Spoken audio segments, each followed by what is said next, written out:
Olá a todos e bem-vindos de volta. Hoje estamos recebendo Alastair Crooke, ex-diplomata britânico, para discutir as relações entre a Europa e a Rússia. Então seja bem-vindo ao programa. Muito obrigado. Um prazer. Então, esse esforço diplomático parece estar chegando mais ou menos a um prazo final. Ou seja, os russos querem abordar as causas profundas. Os europeus, ou pelo menos alguns deles, ainda parecem esperar por um cessar-fogo incondicional. Eu gostaria de saber como você interpreta essas posições divergentes. E existe alguma possibilidade real de conciliá-las e encontrar um ponto comum onde a paz possa realmente ser alcançada?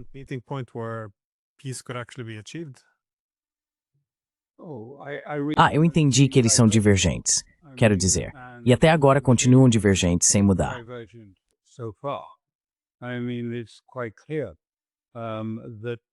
Quero dizer, está bastante claro que Zelensky não cedeu um centímetro em nenhum ponto após as reuniões na Casa Branca.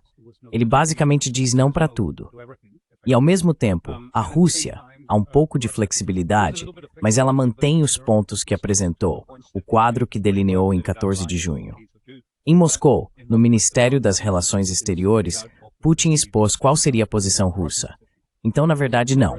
Mas o que mudou em Anchorage foi o afastamento, por assim dizer, do programa de cessar-fogo. Pode ser que volte, mas foi pelo menos temporariamente retirado. E Trump aceitou a ideia de que uma solução poderia ser imposta a Zelensky e aos europeus pela força das armas da Rússia, ou seja, no campo de batalha.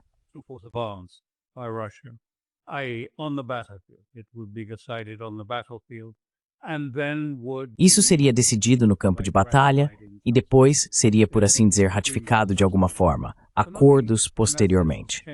Então, nesse sentido, nada mudou.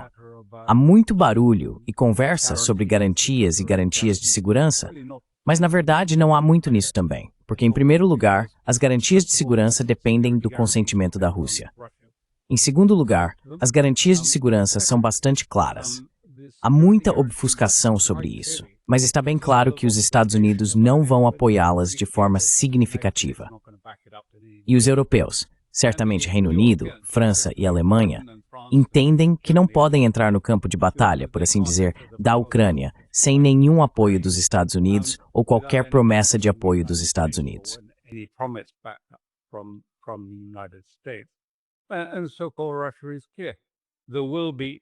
A chamada Rússia é clara. Não haverá tropas da OTAN na Ucrânia como forças de paz nesse sentido. Na verdade, acho que o documento de abril de 2022 que foi produzido não era um acordo formal, mas foi elaborado então em Istambul.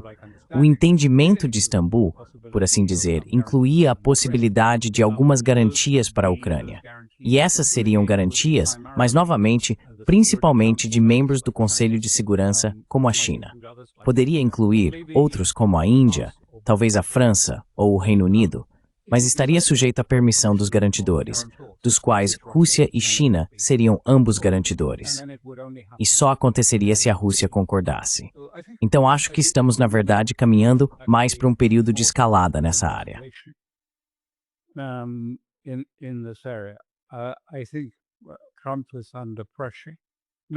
Acho que Trump está sob pressão, muitas pressões. Pressões de Epstein, pressões do Senado, que estão dificultando sua vida com sanções e tarifas. Pressões, se preferir, dos estabelecimentos obscuros, do setor de segurança que você tanto gosta, e também de Israel. Então ele está sob essas enormes pressões, e tem acima de tudo a pressão não declarada que está sempre presente. Ele precisa consertar a economia, e essa provavelmente é a tarefa primordial que deram a ele. Como lidar com a dívida americana? Como resolver isso? E as coisas estão mudando. Acho que as coisas estão mudando de uma forma que sugere que estamos caminhando para uma escalada. E isso está acontecendo principalmente, na verdade, pelo prisma de Israel. Posso explicar para a Cita Forth?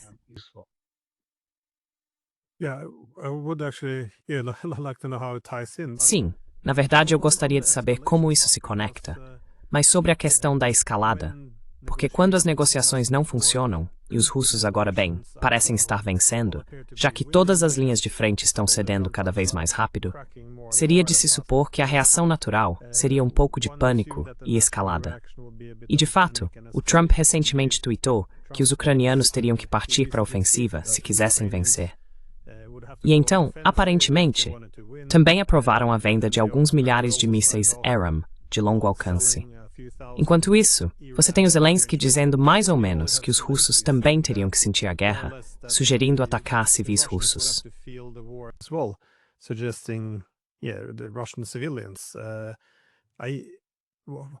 Qual é possível? Quero dizer, escalada para quê? Não acho que veremos uma escalada que vá mudar militarmente o paradigma que existe no terreno, no campo de batalha.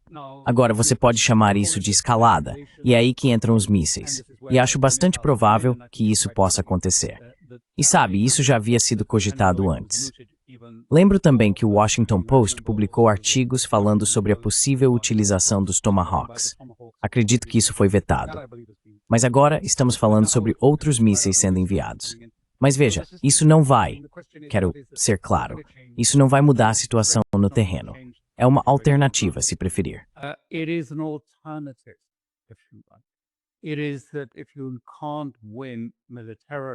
Se você não consegue vencer militarmente no campo de batalha, então pode apresentar a derrota como uma vitória, fazendo algo como lançar mísseis em São Petersburgo e Moscou e dizendo, olhem, vejam, a Rússia ainda está sentindo dor. Eles não conquistaram uma vitória porque esses mísseis estão chegando, está afetando a base deles e as pessoas estão ficando ansiosas com isso. Então, novamente, é uma mudança de narrativa. Você vai trocar um verdadeiro senso de vitória por uma narrativa de vitória, que é, olhem, os ucranianos ainda estão lançando mísseis no interior da Rússia. O problema disso é que a única maneira de fazerem isso é com a ajuda dos americanos.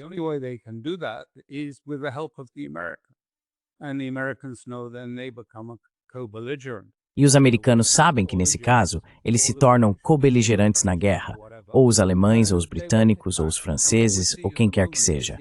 E eles vão revidar. E o que vemos no momento é a escalada vindo da Rússia, não dos Estados Unidos. A Rússia está revidando. Houve uma empresa americana, uma empresa de propriedade americana na Ucrânia, fabricando componentes eletrônicos. Alguns desses componentes podem ou não ter sido usados em drones ucranianos, mas ela foi destruída. Acho que foi a primeira empresa totalmente americana que os russos destruíram com o míssil Zircon. Depois houve a fábrica de drones turca, que também foi destruída. Bem, a Turquia é um membro importante, mas essa fábrica também foi destruída nesses bombardeios recentes.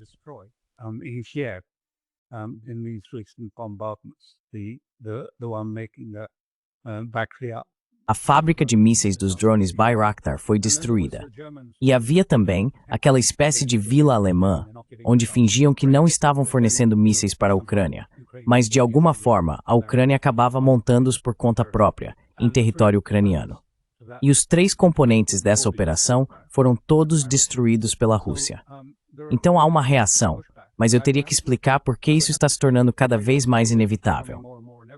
E para isso, preciso, paradoxalmente, voltar a Israel e ao Irã, porque acho que o que vi nesse período foi uma transformação.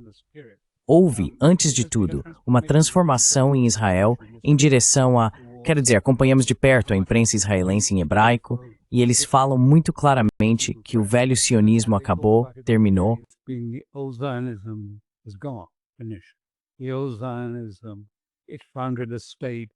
O antigo sionismo fundou um Estado, criou instituições, mas agora está tendendo para um sionismo violento e militarizado. E eles falam sobre isso em termos muito claros. Barbárie, como um dos comentaristas israelenses descreve no Haaretz. Você só pode ler isso em hebraico, não está em inglês. Yossi Klein diz, sabe, este é o terceiro estágio. Ele está pensando em Gaza, mas também está pensando no Líbano, Síria, Iêmen, todas essas coisas juntas. E o meu ponto sobre isso é, por que isso é importante? É porque Trump e sua equipe, claro, durante todo esse período, apoiaram incondicionalmente Israel em seus massacres contra os palestinos e em suas outras aventuras, e foram co-beligerantes com Israel no ataque ao Irã em 13 de junho. on the 13th of June. I mean, it's quite clear that that's been planned for. Quero dizer, está bastante claro que isso foi planejado há alguns meses, em conjunto entre os Estados Unidos e Israel, para o ataque ao Irã. E o que é significativo sobre o ataque ao Irã é que ficou bastante evidente que a intenção era derrubar o que os israelenses chamam de casa de cartas no Irã. Na verdade, não se tratava da questão nuclear. O objetivo era derrubar a casa de cartas, porque disso surge um novo tipo de percepção. Quando falamos sobre a política israelense, não só é claramente uma política militarizada, mas trata-se de imposição por meios militares, seja por tratados impostos por meios militares na Síria, ou no Líbano, ou tentados no Iêmen. E tudo isso, na verdade, é uma tentativa de criar uma dependência.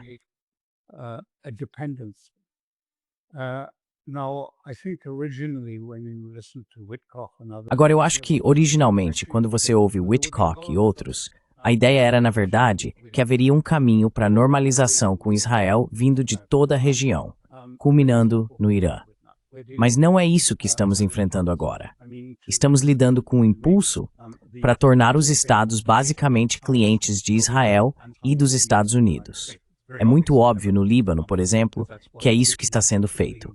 Então isso fez o Irã realmente repensar sua posição, eu acho, porque o líder supremo disse isso muito claramente em sua declaração no início desta semana.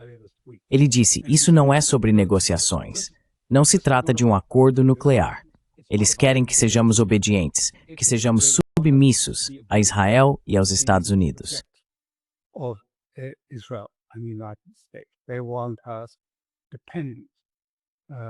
Eles querem que sejamos dependentes e de nenhuma outra forma. E ele diz, para aqueles que dizem que devemos negociar com a América, para aqueles que dizem, bem, não podemos chegar a um acordo com o Ocidente e os Estados Unidos, o E3, ou seja lá quem for, o líder supremo disse, vocês estão perdendo o ponto principal. Não é isso que eles querem. Eles querem que, se preferirem, abramos mão da nossa soberania, da nossa independência. E nós nunca, jamais faremos isso. E, portanto, inevitavelmente, esse processo está acontecendo. Até mesmo os israelenses, em um relatório recente divulgado pelo Instituto INSS em Israel, disseram que, na verdade, o que aconteceu nesses 12 dias após o ataque ao Irã foi que o povo iraniano se uniu e agora está mais solidificado.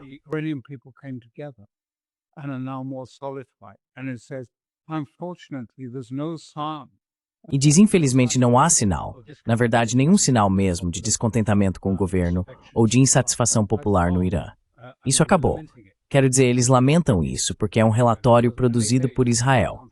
E dizem, de forma um tanto contraditória, que ainda deveria ser o objetivo de Israel derrubar o governo, derrubar o Estado iraniano.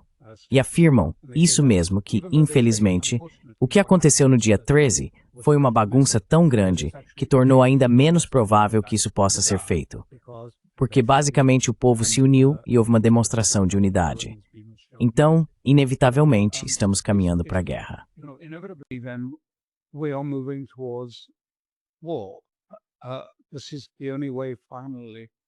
Esta é a única maneira, finalmente, de se chegar a uma conclusão. E onde o projeto nuclear entra nisso, não é tanto pelo que realmente aconteceu em incêndios em terra ou pela contaminação radioativa. É muito mais uma questão do que os israelenses dizem. Bem, sabe, o que sabemos? Quero dizer, o que podemos fazer? Os iranianos, sabe, são habilidosos com tecnologia. Eles sabem disso. Eles sabem como lidar com tecnologia. Então, mesmo que todos os elementos sejam destruídos, mesmo que todos os componentes ou enriquecimentos sejam destruídos, e eu não acho que Israel acredite que isso tenha acontecido de fato. Na verdade, é bem óbvio que eles não acreditam nisso. Mas mesmo que tivesse sido destruído, eles diriam, não, é só começar de novo e fazer tudo outra vez.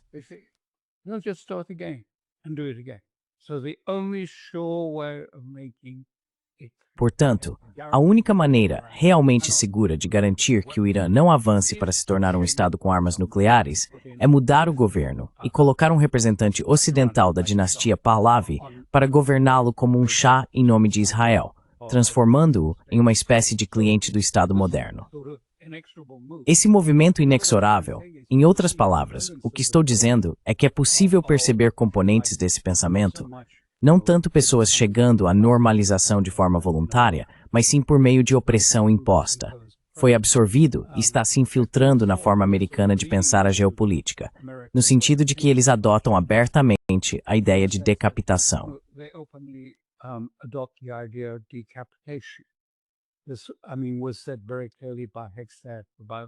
Isso, quero dizer, foi dito de forma muito clara por Hegstad sobre, você sabe, sim, claro, estamos tentando matar quem é a liderança. Vamos decapitar a liderança. Eles falam sobre isso, aprovando assassinatos. Sim, seria totalmente justificável assassinar o líder supremo do Irã. Quero dizer, eles endossam isso. E endossam a ideia de destruir as instituições de um Estado. Vimos isso muito claramente na Síria. Então, toda essa forma de pensar meio que se espalhou. O que isso significa?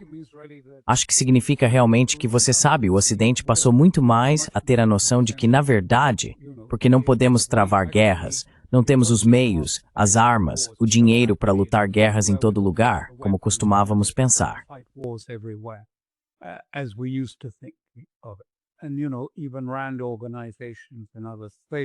E você sabe, até organizações como a RAND e outras são a favor disso. Você sabe, os Estados Unidos, na melhor das hipóteses, conseguem lidar com uma guerra. É muita coisa. Então, tudo isso, quero dizer, e é para isso que o Trump tem caminhado, é uma espécie de política de coerção. Coerção financeira, mas uma coerção de dependência calibrada. Então, sabe, queria tornar a Índia dependente e assim tirá-la dos BRICS. Toda a ideia do cessar-fogo, que não seria apenas contra os interesses do Putin, mas também colocaria a Rússia numa luta prolongada contra a Ucrânia, que seria retomada novamente no devido tempo.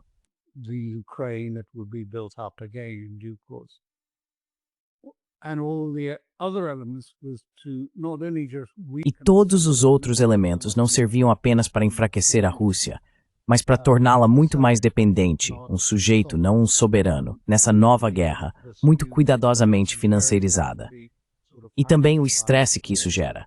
Vocês têm que nos pagar, nós temos que pagar, vocês têm que pagar, vocês têm que pagar por tudo que recebem, e queremos mais dinheiro. Bem, os europeus meio que sucumbiram completamente a isso, porque sempre gostaram da dependência dos Estados Unidos de qualquer forma, então abriram mão de sua soberania com bastante facilidade. Mas o Irã não vai fazer isso. Rússia e China, muito obviamente, você sabe, com Trump, isso está aí.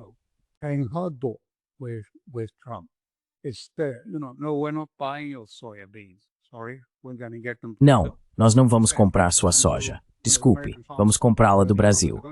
E assim, você sabe, os agricultores de soja americanos estão indo à falência.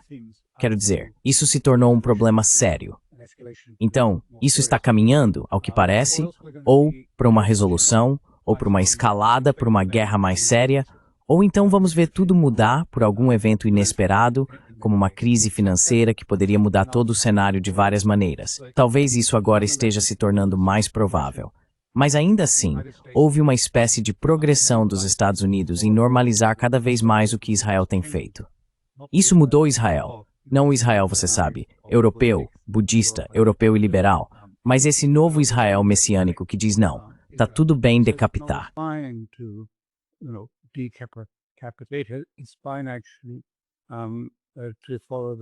Na verdade, não há problema em seguir o padrão. É obrigatório seguir o padrão de Amaleque. E como a Torá diz 2 vezes, Amaleque deve ser destruído.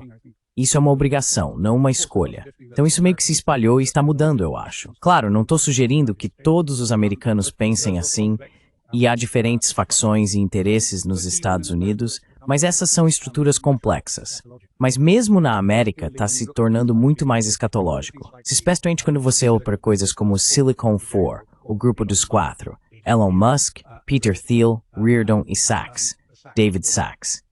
Todos eles estão de números muito mais apocalípticos têm.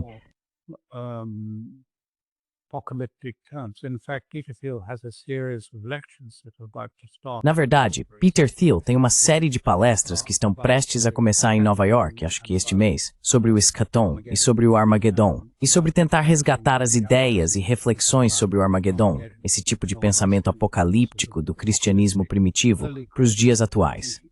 E ok, Ele é uma pessoa, mas esses oligarcas da tecnologia juntos exercem uma influência bastante poderosa. Existem diferentes grupos de interesse, microgrupos. Não tenho certeza de quanto tempo eles podem coexistir, porque são grupos bastante distintos. Mas quero dizer, eles estão em uma frente, mas são completamente contrários ao que não entendem sobre uma economia.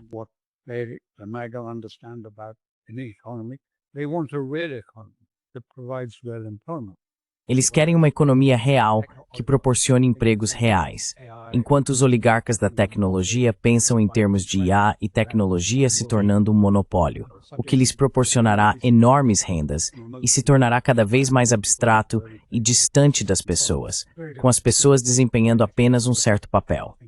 Muito diferente do que eu acho que o pessoal do MAGA está pensando.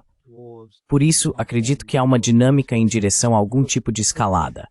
Porque, basicamente, se os Estados Unidos estão determinados a manter sua primazia, e outros estados não apenas estão crescendo, mas também afirmando sua soberania e sua relutância em aceitar dependência e vassalagem aos Estados Unidos, então haverá um confronto em algum momento. Esse confronto pode ser muito sério. Por outro lado, pode mais acordos inesperados, frutado, e meant fosse important tool.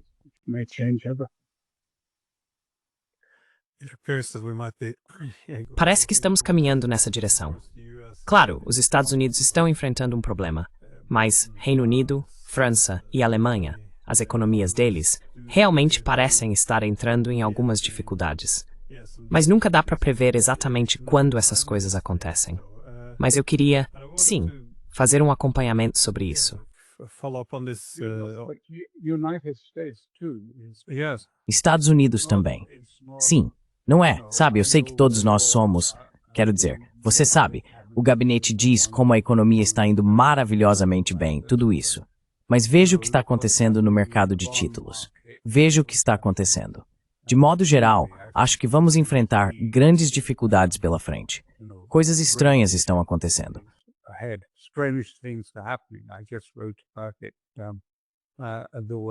Acabei de escrever sobre isso. Houve um relatório, não sabemos quem, mas há um grande comprador de ouro físico em Nova York. Quero dizer, em Nova York, um comprador desconhecido comprando nada menos que 2.000 toneladas métricas de ouro físico. Isso representa cerca de 25% do estoque total de ouro americano. E mesmo assim, não teve muito efeito no preço. Quero dizer, o que está acontecendo? Sabemos que o Trump quer desvalorizar o dólar para tentar trazer de volta a indústria e coisas do tipo. Talvez estejamos vendo algo mais substancial, uma desvalorização, não apenas alguns por cento como nos acordos de Plaza originais, mas algo mais significativo. Eu não sei.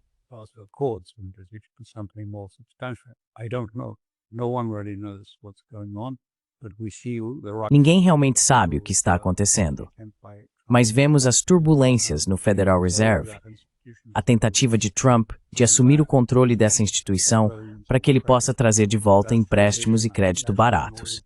Essa é a visão dele, e sempre foi a visão dele como empresário de Nova York. Muito dinheiro barato é o que ele acha que precisamos para superar a situação.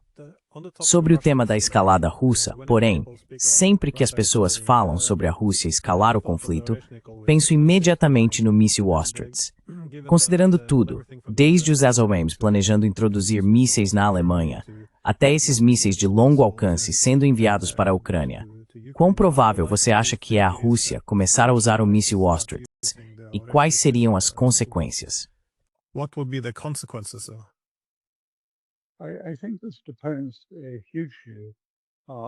Acho que isso depende muito do que Washington faz. Ainda não sabemos de verdade. Quero dizer, é realmente bizarro depois de todo esse tempo. Sabe, Trump fala em paz, mas age em prol da guerra. Vemos isso na Venezuela e em outros lugares. Ele não hesita. Li hoje um artigo no Haaretz, onde diziam que, se você pegar o gabinete israelense, que é um gabinete muito de direita, como você sabe, e juntar Ben-Gvir e Smotrich, e acrescentar Netanyahu e Ron Dermer, que é o interlocutor com Trump, de um lado, e os outros do outro lado. Então ele disse, você encontraria alguns na extrema-direita. É aí que ele está posicionado.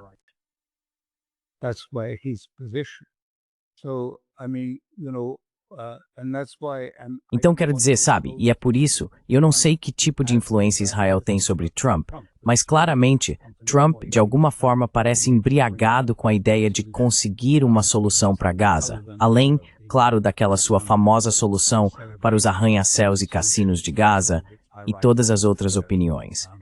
Então quero dizer, a tensão está aumentando no Oriente Médio, isso é muito, muito óbvio. A política está ficando muito frágil. Onde quer que você olhe, como você sabe, agora houve um ataque de decapitação no Iêmen. Os israelenses, só na noite passada e na anterior, tentaram destruir a liderança no Iêmen. Quero dizer, de novo, se eu disser o que você ouve de Washington, claro, ou da Europa, nada.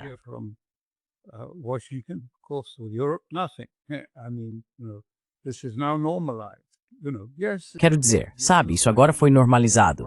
Sim, tá tudo bem.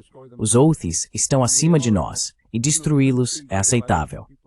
Quero dizer, estamos em uma situação em que, por ter sido gradual, acho que as pessoas não percebem o quanto mudamos em nossa política, mesmo voltando apenas alguns anos na política americana. Não era assim antes, e havia muita cautela em apoiar assassinatos seletivos israelenses. E agora parece ser um território aberto de várias maneiras. Então, houve uma mudança, mas também está associada ao aspecto financeiro. Tornou-se tarifas, agora são uma arma.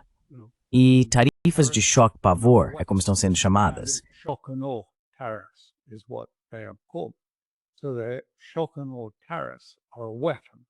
Então as tarifas de choque e pavor são uma arma, mas também a dependência se tornou, você sabe, você se torna dependente. Você concorda em ser dependente dos Estados Unidos sob pressão, dependência coercitiva e calibrada. Foi isso que a Índia enfrentou nesse último período. E o que acontece é que isso é usado como arma contra você. Você tem que fazer isso, senão. Ou então você faz como o Modi fez e parece recusar as ligações telefônicas do Trump. Quero dizer, onde ele está? Ele está em Pequim, se acertando, sabe, com os chineses. Porque ele sabe que sabe. O Trump sinalizou para ele, ok, vamos fechar os olhos para você vender produtos refinados para a Europa, vindos da China, refinados a partir do petróleo russo, mas você vai ter que abrir seus mercados para produtos agrícolas e animais americanos.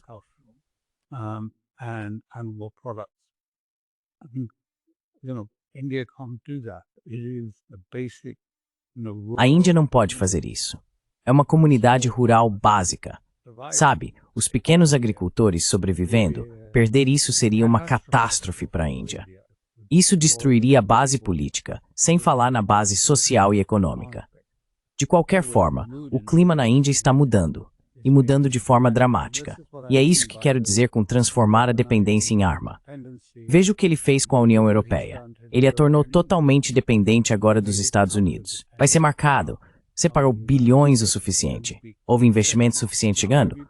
Não. Gores was natural que feito você está absorvendo.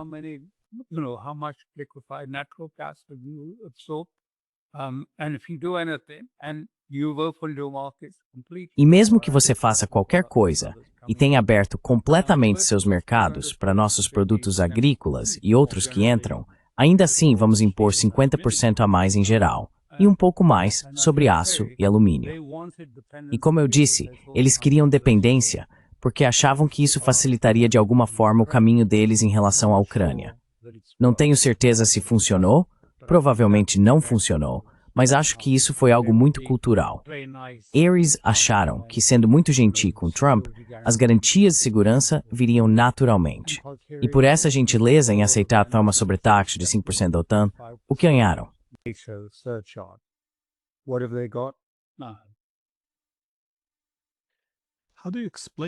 Como você explica, porém, o que aconteceu conosco? Quero dizer, com o Ocidente. Porque, como você disse, esse ataque de decapitação no Iêmen é apenas mais uma coisa normal. Estamos agora falando abertamente sobre guerra com a Rússia, novamente, a maior potência nuclear do mundo, como se não fosse nada. Ignoramos a dissuasão nuclear como se fosse apenas chantagem. Agora somos cúmplices de genocídio contra os palestinos. Atacar reatores nucleares iranianos, mais uma vez, não gera nenhuma reação. Tarifas como armas são comuns, roubar ativos soberanos dos russos, impedir o avanço tecnológico da China e até ameaçar nossos próprios aliados na Índia. E claro, você mencionou os europeus se referindo casualmente ao Trump como papai e assinando acordos econômicos que eles mesmos reconhecem não fazer sentido. Como você explica o que está acontecendo? How do you explain what is going on? Because each one of these things would have been Porque cada uma dessas coisas teria sido muito difícil de imaginar há apenas 5 ou 10 anos. Mesmo quando tínhamos sanções contra a China, ou tentativas de sancioná-la, pelo menos isso era apresentado com a justificativa de sanções por direitos humanos, ou algo semelhante. Agora tudo isso simplesmente foi deixado de lado. Como você explica o que está acontecendo com o Ocidente neste momento? How do you explain what is happening to the West at the moment? Well, there has been a big change. Bem, quero dizer, houve uma grande mudança, especialmente nos Estados Unidos. E particularmente não quero destacar apenas os oligarcas da tecnologia, mas especialmente entre grupos como a classe dos doadores na política americana. A classe dos doadores se tornou muito convencida de seus próprios direitos, de que ganhou esse dinheiro, de que vai gastá-lo como quiser e de que é totalmente egoísta. O senso de que deve alguma responsabilidade à comunidade ou que tem uma espécie de responsabilidade moral para com o povo americano como um todo, praticamente desapareceu. That's largely gone, and the collapse. Quero dizer, o colapso, eu acho, provavelmente do liberalismo ocidental, deixou esse grande vazio. E ele foi preenchido até certo ponto com esse tipo de senso amoral, de que, sabe, eu deveria ser livre para ganhar tanto dinheiro quanto eu quiser. Não deveria haver restrições, não deveria haver regulamentações. Deveria ser apenas, sabe, eu posso usar como eu quiser, posso fazer o que eu quiser. E sabe, dane-se todas as pessoas que estão reclamando ou sentindo que foram deixadas de fora. Não nos importamos com isso. E sabe, isso também faz parte do Trump. Quero dizer, temos essa disparidade porque você vê elementos desse tipo de pensamento, como eu disse, presentes nesse grupo. In that element, it was crucial to his election. Você sabe, isso foi crucial para a eleição dele. Os oligarcas do Vale do Silício e muitos outros oligarcas mudaram de lado e passaram a apoiá-lo com muito dinheiro. Agora, ele não tinha todos os bilionários, mas tinha muitos deles, e principalmente tinha mais dos ultra-ricos do que apenas os bilionários. E eles têm definido. Então, qual era o grande e belo projeto de lei? Bem, quero dizer, cortes enormes de impostos para as corporações e desregulamentação de um lado e, se preferir, privatização, cortes no Medicare e algumas pequenas concessões para o pessoal do MAGA. Mas basicamente era para a classe dos doadores.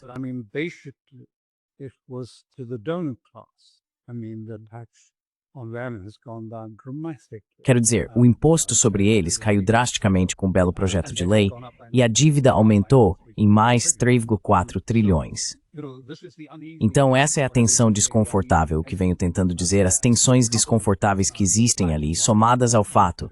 E por isso acho que passamos a adotar essa abordagem de dependência. Sabe, choque e pavor financeiro, e depois fazer as pessoas, então reconhecer a dependência é por causa do estado profundo, o aparato permanente de segurança.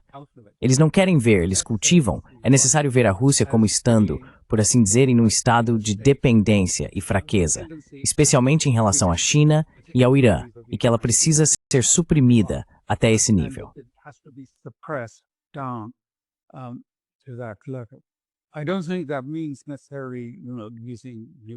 Eu não acho que isso necessariamente signifique usar armas nucleares contra a Rússia.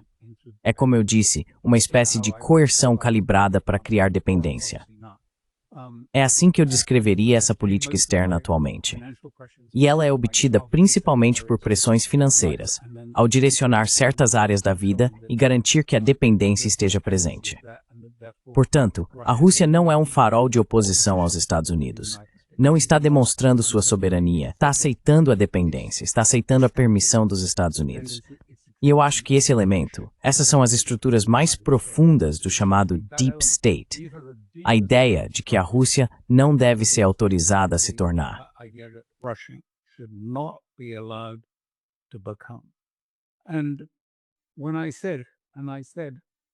E quando eu falei, sabe, sobre a mudança no pensamento israelense e como, de certa forma, isso acabou se infiltrando de algum modo em certos setores do pensamento americano, olhe para o que você vê vindo dos europeus.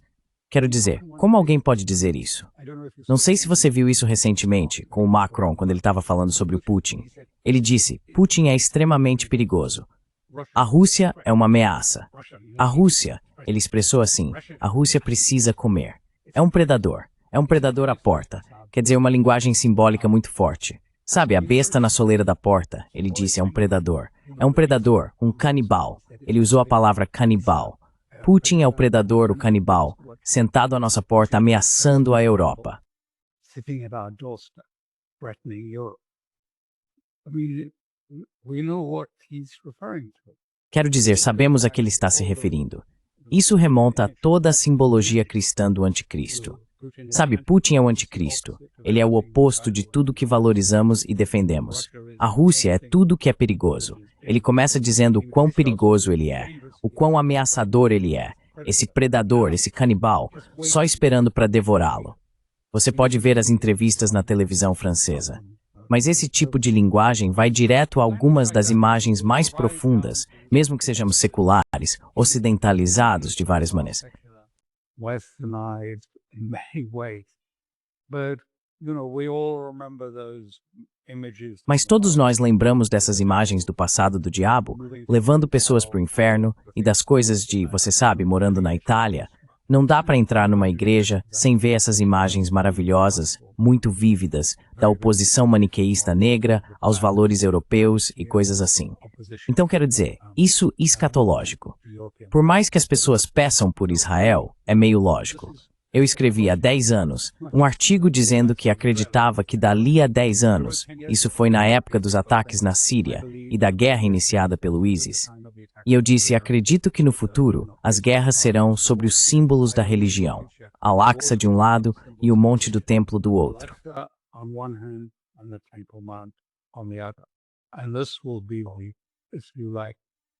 E isso será, se você quiser, os símbolos em torno dos quais a guerra será centrada.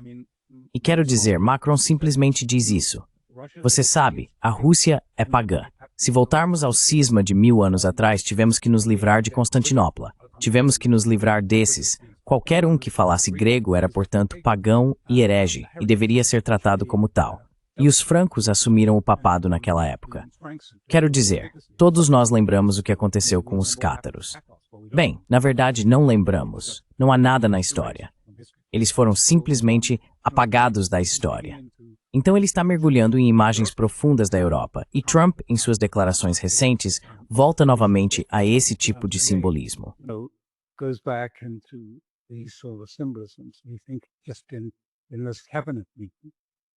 Você acha que nessa reunião de gabinete alguém disse, bem, e quanto à Rússia?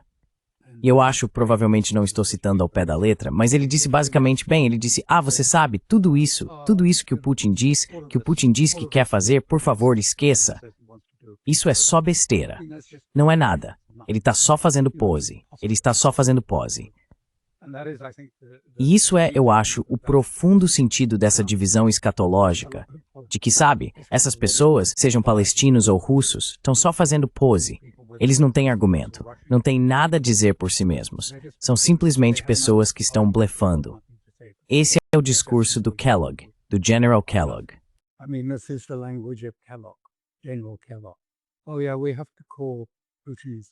Sim, temos que chamar o blefe do Putin.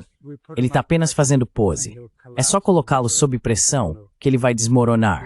E você sabe, ele vai sair de fininho e concordar com o cessar-fogo que estamos exigindo, o que vai lentamente apertá-lo, aprisioná-lo e enfraquecê-lo nos próximos anos, até que finalmente possamos nos livrar dele e voltar nossa atenção para a China. Esses comentários do Macron, porém, são interessantes, porque, por um lado, ele se refere ao Putin como essa fera que precisa se alimentar. Por outro lado, ao mesmo tempo em que alerta para os grandes perigos da Rússia, ele também aponta que não há pressa para a paz, porque a Rússia tomou menos de 1% da Ucrânia. Então esse é um tema comum, onde a Rússia está sempre desempenhando dois papéis.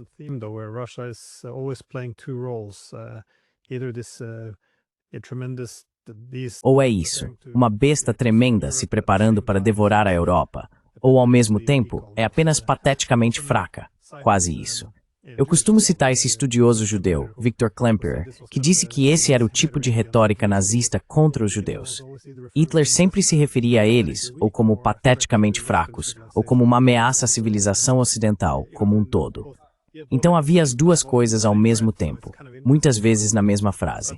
Então isso é meio interessante. Mas a sua conclusão é que como o Ocidente está mudando, eles querem tornar a Rússia obediente, apenas continuando a pressão. É por isso que os russos agora, eu acho, estão sob pressão para escalar. Ou, sabe, eu acho que o Ocidente, no fim das contas, eles estão realmente assustados e acho que estão desesperados. They are really frightened, and I think they're desperate. They can see, that, for Europeans. Eles podem ver, sabe, que, quero dizer, para os europeus, o que está diante deles. Não, quero dizer, certamente haverá pressão financeira, talvez uma pressão grande, sem falar nos Estados Unidos. E eles têm medo de seus eleitorados. Então precisam fortalecer. Como manter a União Europeia unida? Por que você fica dizendo Rússia, Rússia, Rússia, guerra, guerra? E assim, por um lado, o chanceler alemão diz, não podemos mais bancar um sistema de bem-estar social. Está além das nossas possibilidades. É caro demais para nós. E ao mesmo tempo ele diz, bem, vamos considerar o serviço militar obrigatório. Para começar será voluntário, mas se não vier gente suficiente, então vamos torná-lo obrigatório. Not enough people come down and make it compulsory.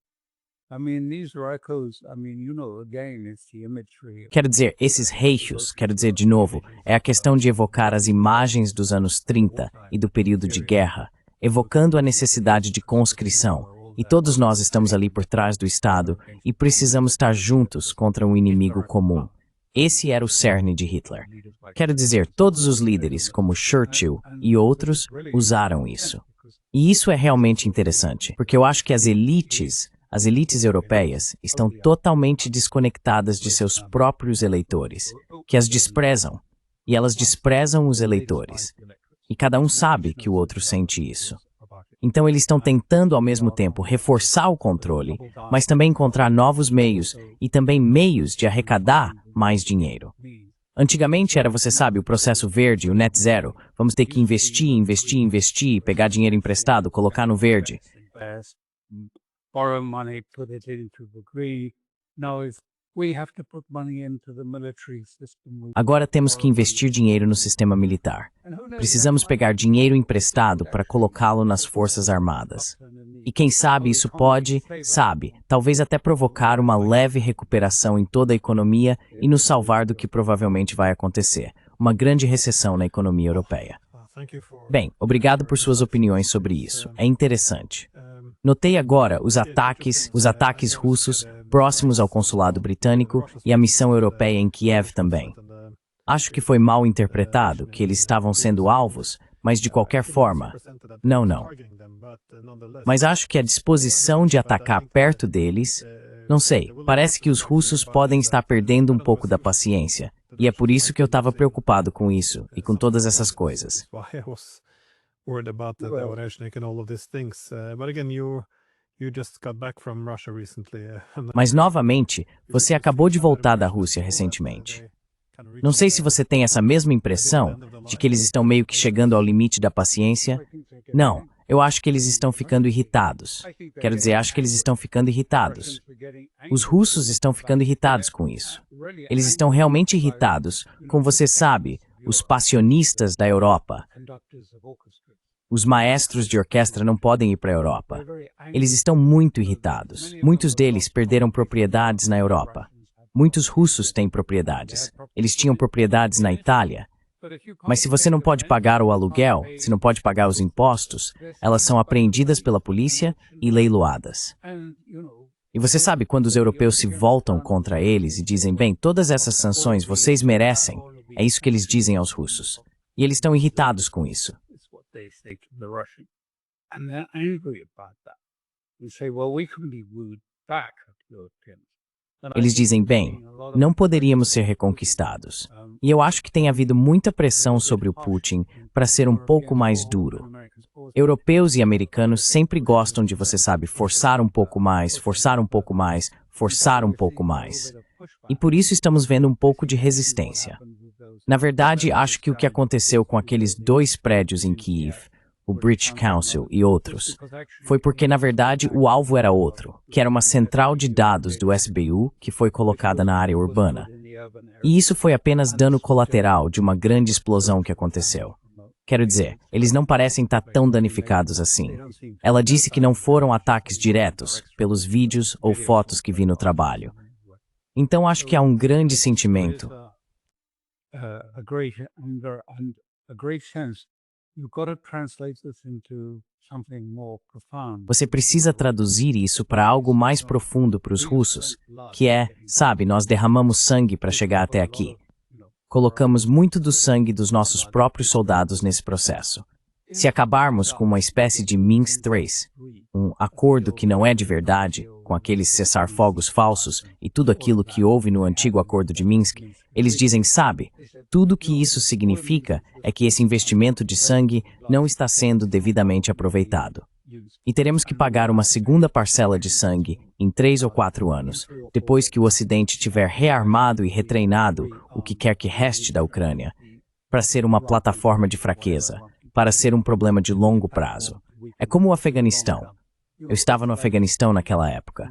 Quero dizer, o objetivo era basicamente minar a vontade política russa. Bleed Russian political will. And now I think, E agora eu acho que a determinação da Europa, e é por isso que eles não vão continuar a recuar, é voltar àquela fórmula de Brzezinski que ele estabeleceu, influenciada pela teoria do Rhineland e do Heartland, que a Rússia com a Ucrânia se torna uma grande potência do Heartland. Sem a Ucrânia, ela se torna apenas um problema regional. E foi isso que Putin colocou em seu livro de Chekhov. Não podemos permitir que a Ucrânia esteja dentro da esfera de interesse russa.